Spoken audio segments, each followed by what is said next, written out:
Hey, it's Heidi. Welcome back. Welcome home for our series that we're doing called Rule Rebellion. First of all, you might be looking at me going, what the hell's going on with this? Or maybe you're not. Maybe you're just like, oh, good, I'm here for some content. I don't give a crap about her hair. However, I just wanted to point out I'm busy just like you, okay? I mean, you and we're busy people. Oftentimes, we need to multitask. I'm committed to making these videos for you every single week and bringing you tremendous value. And I thought, man, if I wait to make the video to do my hair, that's going to take a long time because this is the natural state of affairs. Okay. This pretty much is waking up. All right. If I lived on a deserted island, this would be the scene. Not this, because we wouldn't have access to all this. Okay. But this would be the scene that you would get. And I always fantasize about living on a deserted island. Do you? Right? I mean, well, my fantasy includes like a really fabulous tree house, kind of like a version of the Blue Lagoon, less naked and afraid, more Blue Lagoon, more like coconuts and fruits and things like at my service. Anyway, this would be the hair scenario if that were the case. Maybe turn into dreads eventually. However, I digress. I'm actually going to do my hair while I'm talking to you today because I'm going to kill a couple birds with a couple stones and we're gonna get her done. We're gonna get her done. Actually, this will probably be multi-beneficial for you. Not that I think that I have great hair. I think I have okay hair. You know, if I was like gonna do a thing and say, what do I like about myself? I hate these little pop-up things. Can you hear those? My hair would be one of the things that I really like. And sometimes people ask me about it and they go, hey, how do you do your hair? First of all, can I tell you, this is the best curling iron ever. Okay, it is Beauty Tools. It's a gold plated curling iron and they're cheap. Okay, you could have gotten the old ones like Helen of Troy ones back in the day. Gold plated curling iron. This will hold your curls for like, I don't know, 3 days. Okay, we just pop that in there. Now look, I'm not a hair person. Okay, can we just say that right now? Like, I'm not a hair tutorial person. I don't do hair tutorials. I help people in their relationships. Actually, it's very specific people. I help high achievers in their relationships. Because typically the people that I work with, like success, look at that curl. Look at that. Speaking of success, take a look at that bad boy. Leave it over there to hang out and cool down. Okay, cool your jets. It's cooling its jets back there. Relax. People that are typically really high achievers, very successful, that have climbed a corporate ladder or they've, made their own business, been an entrepreneur, and, they have the stuff. They've reached a certain level in their lives. Typically, now not always, but typically, these people also struggle in the area of intimacy and relationships. It's like every other area seems to be working okay, except for the area of relationships. Now, because most of the people that I work with have an issue in this area, whether it's family dynamics, interpersonal at work, or it's intimate, relationship like couples kind of issues and challenges, or even issues with their children, typically that will affect every other area. A lot of my clients will find themselves running or numbing or escaping or wanting just to kind of like self-medicate. So that could be like a byproduct too. So anyway, maybe you've heard I'm leading this thing called the Rule Rebellion because the facts are that the people that are really struggling in this area of their relationships, like they go, hey man, I'm so freaking smart. I can make a lot of money. I can do a lot of great things. Why is it that I'm struggling in this one particular area? Well, likely it's because they and you potentially have been following an unconscious set of rules. A lot of my clients grew up in dysfunctional households, right? Parents less than stellar. Now look, some of us had it worse than others, right? Some of us grew up with alcoholism or addiction or abuse, and some of us just had parents that were absent. A new generation is growing up with narcissists, right? Because of social media, I think more and more there's a lot of parents that are just absent and checked out. And so that has the same effect as people who grew up in addiction, and it's just on the other end of the spectrum. But in this dysfunctional family, there's a set of rules that we develop in order to function, in order to do love or get love. And So maybe you're aware of some of these, but most of us were not. We're not aware of them. That's why we keep repeating the patterns. It's like, how can I be so smart yet feel so stupid? Because the rules are unconscious. Okay. Let's take a look here and see how we're doing. Look, I can't do, like, I feel dumb trying to do this in the mirror. How do these people do these things, these hair tutorials where they're like super, I have a mirror over here just so I can see. This is it, guys. I wish that this were more exciting, but this literally is the whole bag. We just go over the hair with these little barrel curls. That's it. Is that a barrel curl? I don't even know if that's a barrel curl. That's how dumb I am when it comes to hair stuff. Sometimes I think to myself, would I just like to be one of these hair people? Or look how much length I lose. I feel like I lose a lot of my, okay. I feel like, man, what would it be like? Not to underestimate those people, because I'm sure there's a lot of brilliant people that are doing lash tutorials, and I happen to come across sometimes people that I'm like, dang, man, is anybody home? I don't know. Beyond the hair and the makeup, I don't know if anybody's home. I like to create videos of substance, mostly, because the goal for me in my life, and even when I watch videos, I want to watch videos that actually make me smarter by helping me know something I didn't know, learn something, you know, have an epiphany. Man, if I can watch something and somebody puts something in a different perspective for me, and all of a sudden I think of something differently in a way that I'd never thought about it before, that's winning for me, right? Now, do I sometimes watch these other kind of videos? Yeah, I guess occasionally. But mostly, like, if you come to my house, you're going to see an entire library that's just full of self-help shit, you know. I mean, I guess you could look at that and think, man, when do you get to be okay, right? You got a library full of books on how you're, you know, not functioning properly. Well, a lot of the people that I work with can also relate to that. It's like you keep, you know, trying to fix whatever in you perceive to be broken or not working, and then eventually you wake up one day and you're like, oh my God, there's always something wrong with me. I actually wrote a book called What's Wrong With Me to kind of highlight this. So I want to be about balance, right? That's the goal for me, is to find the middle way where we're working. There's two paths to loving yourself, and that's really what I teach ultimately at the end of the day, is radical self-love.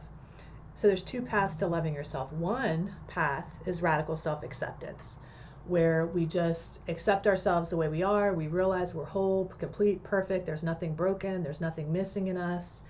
And then the other path is self-discipline, which is looking for those unconscious patterns that we have and finding a way to work on those with the discipline that's required to make real change in our lives.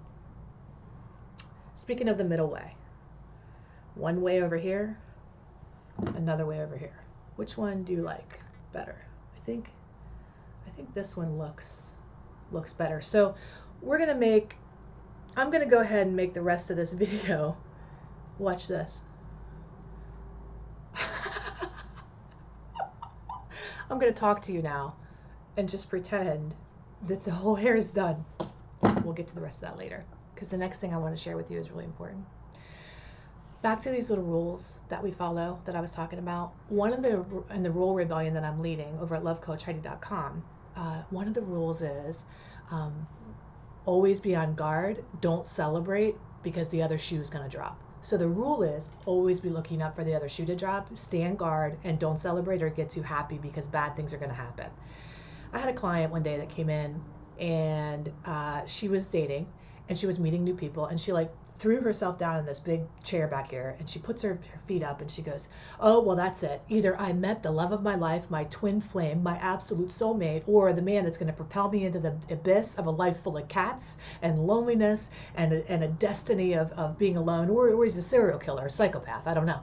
And I said, well, those are the choices. It's either like the love of your life, or he's going to chop you into tiny bits, or you're going to be a crazy cat lady the rest of your life, you know?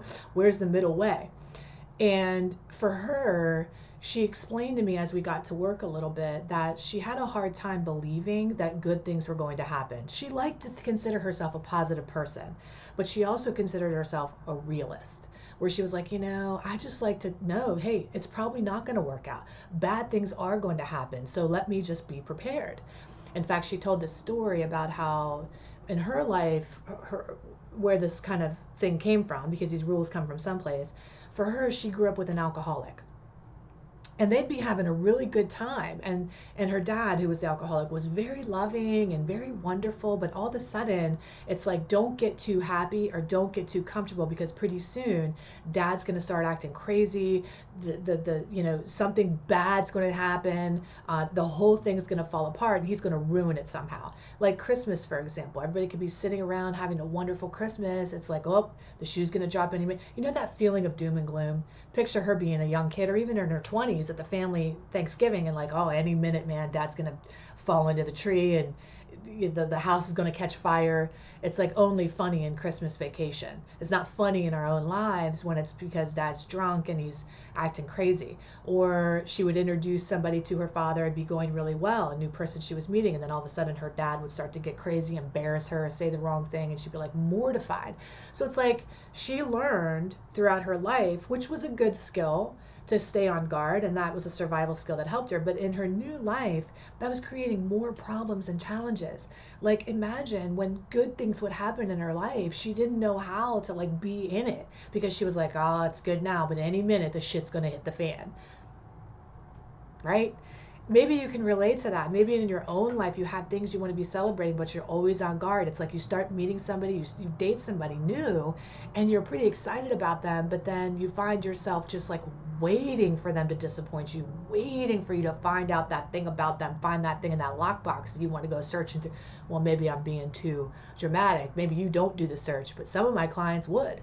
In the past, right? They would go, well, let me find the evidence. Let me look on the Facebook in 2009 and see what I see. Let me dig up who do we know in common, because I'll make that shoe drop so that I don't have to be blindsided by the shoe. Here's the facts, okay? And here's what I tell all my clients. It's like, here's the reality.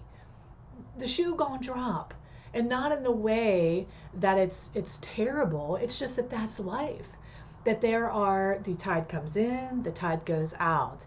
It's a constant ebb and flow on a spectrum of happiness. It's wonderful now, but yes, there will be a time where the passion will wane a little bit, the tide will go out, or he seems amazing now, but yeah, like that old quote, everybody's normal until you get to know him, right? There will be a time when you'll be like, oh man, I don't know about this person, right? You'll start to see them and go, oh.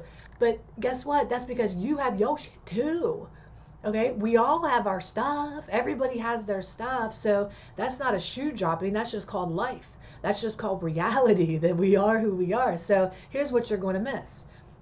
When you start to see people clearly, because the dopamine and PEA and oxytocin and all those neurotransmitters of well-being that have flooded your brain when you first meet somebody, when those chemicals start to wear off, you will see things more clearly. And it's not like, oh, you've changed, I don't know who you are. It's like, no, now we have the full picture. That's not a shoe dropping, that's clarity. That's clarity, okay? So here's what you're going to miss though. While you're waiting for that person to have the shoe drop, or have the thing at work crash down, or people disappoint you, you're going to miss the awesome time. It's like, I know the tide's going to go out again, and I'm not going to, or the tide's going to come in again, and I know I'm not going to have the beach. So why play on the beach? Because the tide's just going to come in again. Well, honey, the tide's out now. Go play in the sand, build a castle, have some fun. Is the castle going to wash away? Yes, such is the nature of life. But it doesn't mean that you shouldn't enjoy the castle while you can. It doesn't mean you shouldn't enjoy the beach while you can. Sure, the tide's going to come back in, but guess what'll happen? It'll go back out too. And that's the ebb and flow of life in relationships with people. People are great, people aren't so great. People are great, people aren't so great. And there is a level of consistency that balances itself out. I'm not talking about a bipolar, borderline personality, Jekyll and Hyde here. I'm not talking about, well, you love me, you hate me. Some of you all have come from those relationships with crazy was the name of the game. I'm not talking about that. I'm talking about a normal fluctuation in highs and lows, which is just part of relationships. But we do is what my client did when she fell down in the chair and was like, either he's going to kill me or I'm going to fall in love. It's like we catastrophize. because we're so used to the crap hitting the fan in a major way, we think it's going to hit the fan in a major way. Be careful, because if you believe that with everybody, you'll subconsciously attract somebody who will make that crap hit the fan in a very subconscious way. So here's what I want you to do for now. Okay, that's a lot of information. In fact, if you find yourself locked in this pattern with people or relationships and you want help, we can work together and kind of break you free from that, right? That's the ultimate goal. But for today, let's pretend like my hair is all done again. For today, what I want you to do is I want you to enjoy the season you're in. If you're in a summertime and it's hot and wonderful and you're playing on the beach in the sand, don't be bearing down canning goods and preparing for the winter. Okay? Or don't pretend you're in a winter when you're in a summertime. Enjoy the summer. The winter's coming. Okay? It's coming anyway, but you're not there yet. So enjoy the season that you're in, or you're going to miss it. All right? I'm going to do more videos about the other shoe to drop because I have so many scenarios. I deal a lot with people that are in recovery or have loved ones that are people in and out of recovery. They don't know how to celebrate when they're doing well because they're waiting for them to relapse. I'll make a video on that. But anyway, in the meantime, hopefully this was helpful. I'm going to keep it short. I'm going to do the rest of my hair, get on with the business. Okay? All right. I love you. Have an excellent day and take excellent care of yourself. And go to lovecoachheidi.com. Subscribe. Make sure you never miss a lesson. Okay? I do them every single week, or subscribe here on this channel as well. Bye. See you soon.